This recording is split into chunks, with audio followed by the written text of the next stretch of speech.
Good afternoon, good morning, good evening, everybody. It is Saturday, November 15th, and you know what that means. It is time for the High Risk Wrestling Podcast. I am your host, sharing in the love.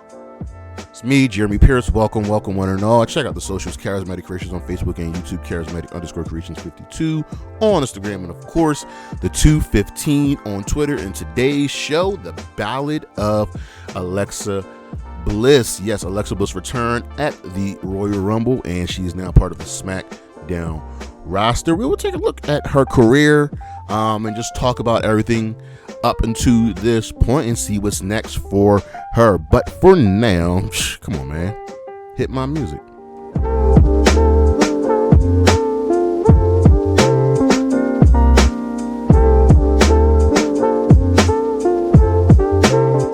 All right, this list is very, very simple. These are Alexa Bliss's best moments. We start with number 5, Alexa Bliss winning her first tag team championship, and she's a multiple time tag team champion, but her most consistent partner has been Nikki Cross. These two have worked out very, very well together, and yes, Nikki is no longer with the company, but Alexa and Nikki really click.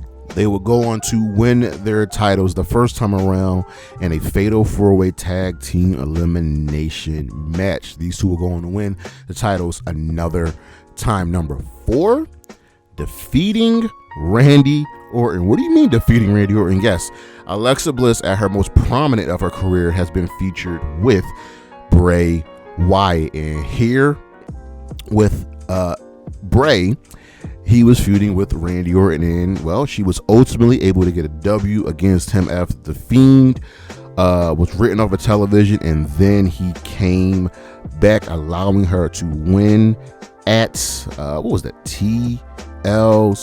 No. What? I don't even remember what event it was, but she did get the W over Randy Orton. Number 3, winning the first Women's Elimination Chamber match. I don't remember this, like, at all. I do not remember her winning the Elimination Chamber. And yeah, this was a very shocking when she was featured very, very prominently, and she went in as champion. And also in that match, Sasha Banks, Bayley, Mickie James, Sonya Deville, and Mandy Rose. So she went into the first women's chamber as champion and left as champion.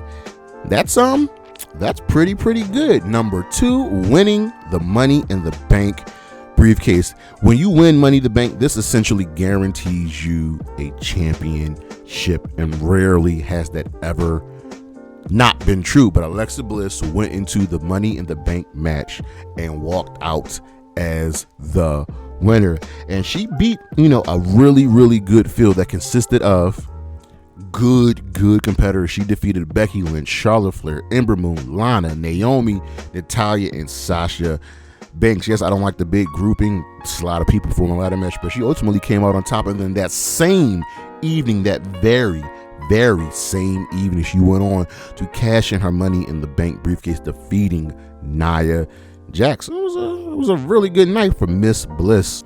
And number 1, her first women's championship win.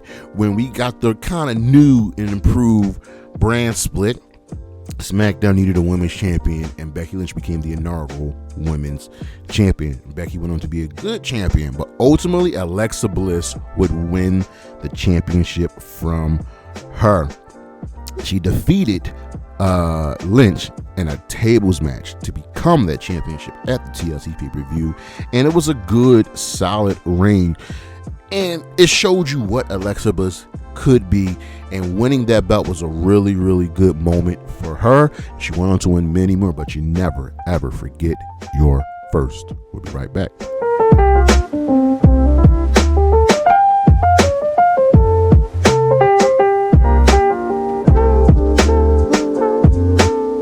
The spotlight is bright, is shining on, well, none other than Mariah May. Yes, the glamour, your current, as of this recording, AEW Women's World Champion is experiencing a really, really great time as champion and one of the best women's feuds in a very long time in professional wrestling.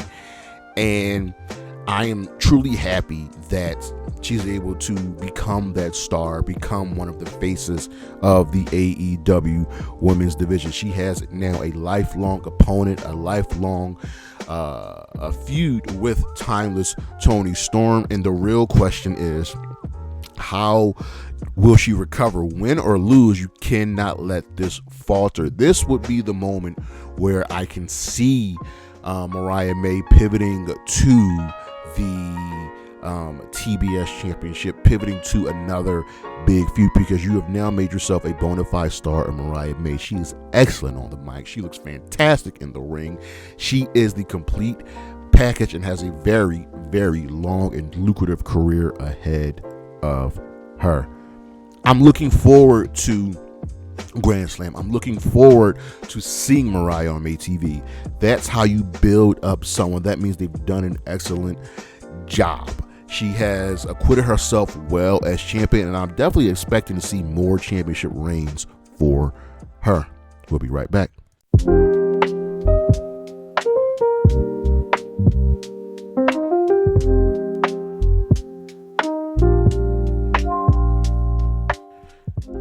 The one and only Alexa Bliss. She has made her way back to the WWE after being away on maternity leave. Alexa Bliss has been a mainstay in the women's division ever since being called up to the main roster. And let's take a look at her career. I love doing these ballads because we get to just really examine someone, their highs, their lows, where they started, where they're going.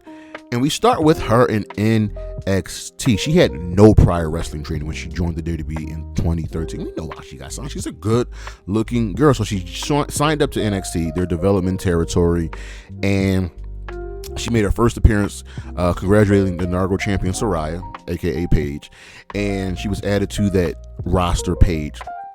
First, she was an unnamed ring announcer, showed up as part of Triple H's entrance, and then slowly but surely, she started acquitting herself well on NXT. She started facing champions like Alicia Fox. She faced champions like Charlotte and Bayley and Asuka, getting that's really good experience. And she joined a time in NXT when they had some of the best women's wrestlers on the planet, and it became like a second territory. She ended up being the manager for Buddy Murphy and Wesley Blake, ending up in a feud going against Big Cass and Enzo, with Carmella going up in a feud against the Vaudevillians with Blue Pants.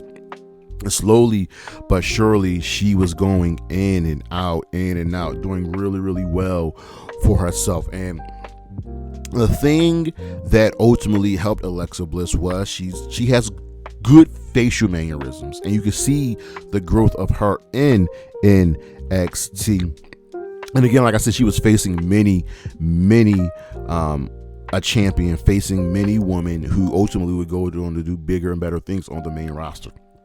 So her NXT career, although was short, she was there for 3 years, which is kind of short in comparison to who else has been down there.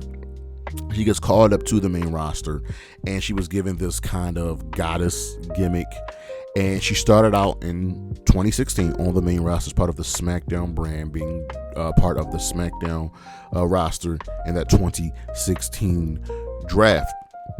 And she got her first victory defeating Becky Lynch. So here we are. We know what's coming, right? You get called up to the main roster and you defeat Becky Lynch. Let that sink in. You defeat Becky Lynch. She will go and have a couple of tag team efforts, and was in a 6-pack elimination match to determine the inaugural SmackDown Women's Champion, and it would ultimately be Becky Lynch.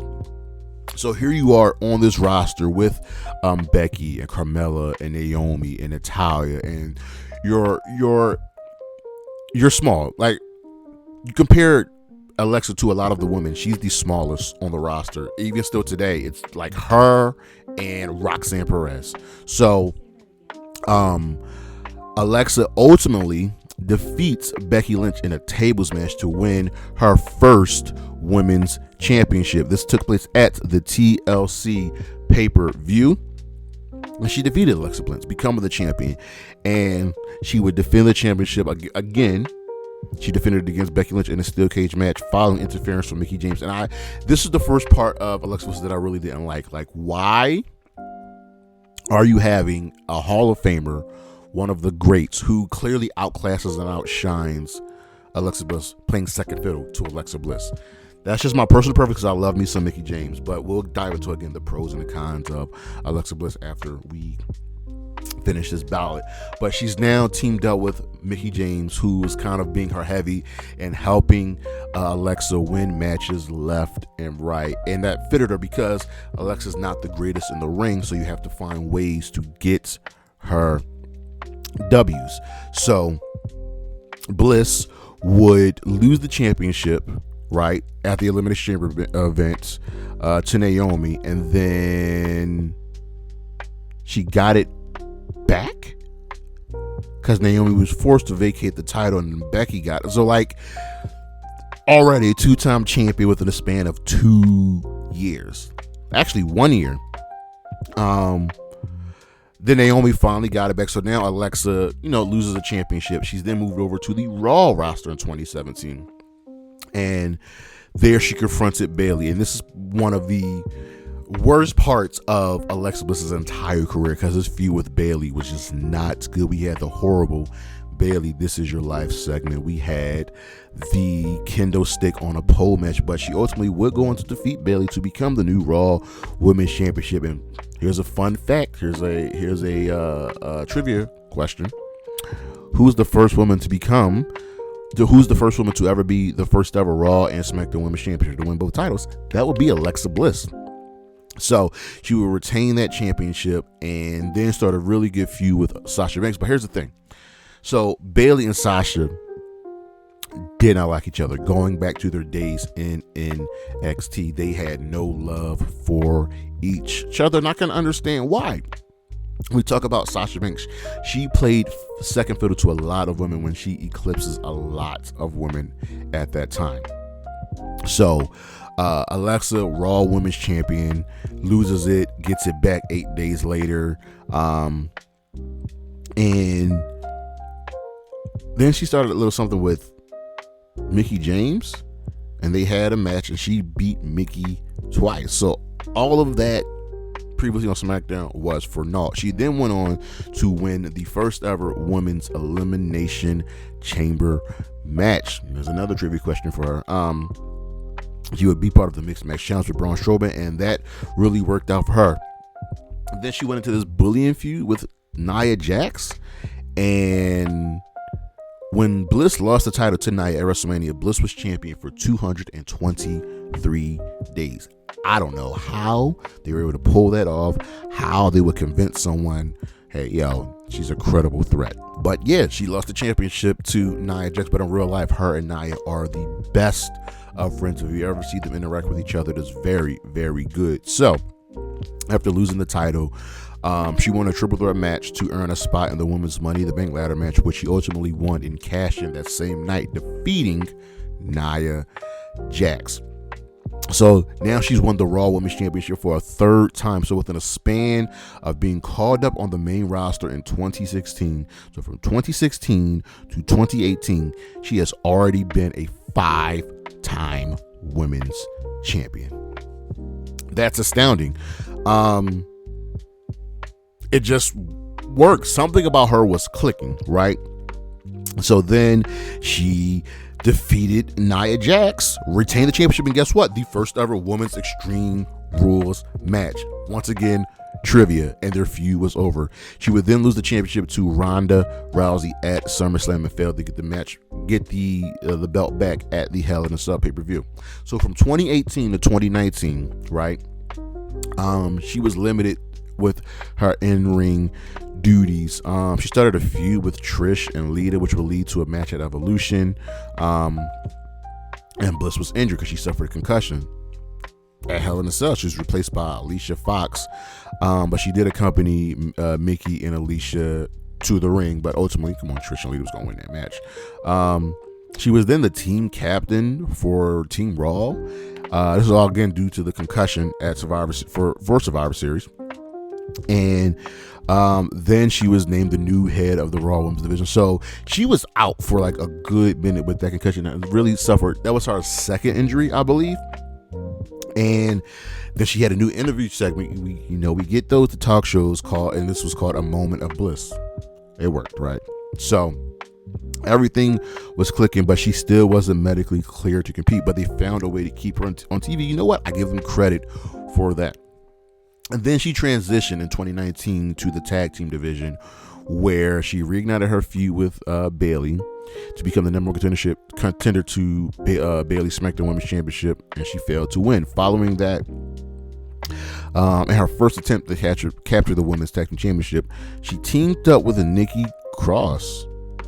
And it was like, how do these two work out together? You know what I mean? And they challenged the Iconics and lost the first time around. And then they challenged Bayley to a 2-on-1 handicap match. So anyway, Nikki and Alexa were kind of just clicking. They were working very, very, very well together, and they would go on to win the tag team championships to defeat the Iconics in a fatal 4-way tag team elimination match that involved the Kabuki Warriors and also Fire and Desire. So this team of Alexa Bliss and Nikki Cross was really, really working, and they ended up feuding with the Kabuki Warriors. They lost the titles to them at Hell in a Cell and turned face because, well, Asuka spit the mist in her face, and this would be Alexa Bliss's first time as a face on the main roster, and it kind of just worked. Her and Bliss were actually drafted separately, but stayed a team and ended up just really, clicking and fighting with the Kabuki Warriors. And this was probably the best women's tag team feud we've had in a very long time. And then at WrestleMania 36 Pandemic Mania, they ended up defeating the Kabuki Warriors for the tag team championships. I don't agree with this because it's Asuka and it's Kyrie. They outclass Alexa and Nikki, but I digress. So there they are, tag team championships, and then transition to a feud against Bayley and Sasha, who were carrying, along with Asuka and Big E, carrying the WWE during the pandemic era. And ultimately, they were unsuccessful in getting the titles for Sasha and, Bayley are just, they're Sasha and Bayley. But we saw what Alexa Bliss could do when given the opportunity. And then we probably see the best of Alexa Bliss. She's not great in the ring. She has great character work and is good on the mic, and ended up in the cinematic match between Braun and Bray, and now we have the Alexa Bliss Bray Wyatt alliance. Wyatt used Bliss's image as Strowman's affection, because remember, this came from the mixed match challenge, and Alexa Bliss ended up getting involved with Braun and Wyatt, and she was attacked by Bray's alter ego, The Fiend, and this would ultimately turn her slowly but surely, and she switched from using the Twisted Bliss and that DDT and switching her finisher to Sister Abigail, Bray Wyatt's finisher. And then her and Bray were drafted to drafted to Raw, and while hosting A Moment of Bliss, Randy Orton was the guest. A feud was set up between Randy and The Fiend, and during that segment, she got some new music. And when The Fiend was written up television, she took over and decided to feud with Orton. Right? So she comes in, she's in the Royal Rumble, she eliminates Rhea, and over time she's shifting to this darker persona and constantly would interfere in Orton's matches. And the transition ramped up for her scheduled intergender match against Orton at Fastlane, right? So during that match, she attacked Orton with supernatural powers, with making the lightning rig fall on him, almost land on him, and she even gave him a fireball. The Fiend would then make his return, attack Orton, allowing Alexa Bliss to defeat Randy Orton. One of the few times a woman has defeated a man on WWE television. And then at WrestleMania 37, right, she was in the Fiend's corner for his match against Orton, but she eventually betrayed the Fiend, allowing Orton to win. This didn't make any sense because she declared that the Fiend was her mentor but no longer needed him. She then introduced her new friend, Lilly. So now she's talking to Lilly, this doll, and the darker, best part of Alexa would come out. I don't agree with turning on the Fiend, but the switch to Lilly worked. We had these segments where she would talk to Lilly, where Lilly would talk to her. And if you want to make someone who is small in stature seem unbeatable, you have to make them supernatural. And they did that. And her being with Lilly really just worked with her. And it just clicked. And from 2021 to 2023, she was in all these various feuds, and getting darker and darker and darker until ultimately, it just, came together, right? She didn't win any more championships, but then Bray returned. And they would occasionally have backstage segments together and in-ring moments together with the imagery of Uncle Howdy showing up. And during a Raw Women's Championship match against Bianca Belair, Bliss would be distracted by crowd members wearing the Uncle Howdy mask and Wyatt's imagery on screen. And that would cause her to snap and eventually attack her opponents. And she would lose via DQ. So WWE ultimately saw what worked with Bray Wyatt and Alexa Bliss and made it happen. She then took time off as she got pregnant, had her child, and returned at the Royal Rumble of this year, right? And she came out to, again, a darker version of her music. She came out with Lilly. It was a mixture of kind of her old Alexa Bliss gimmick plus the darker Alexa Bliss gimmick. And this worked. We've seen what this do. The kind of Harley Quinn gimmick, and attachment to Bray Wyatt was her breakthrough, and it turned her into one of the biggest stars in WWE because everything before that felt forced. You know what I mean? So now she's back, and we have to say, well, what's next for Alexa Bliss? So the pros and cons of her. The cons are simple. I understand that she's going to get pushed because of her looks. And it just happens as a professional wrestler, especially with the women.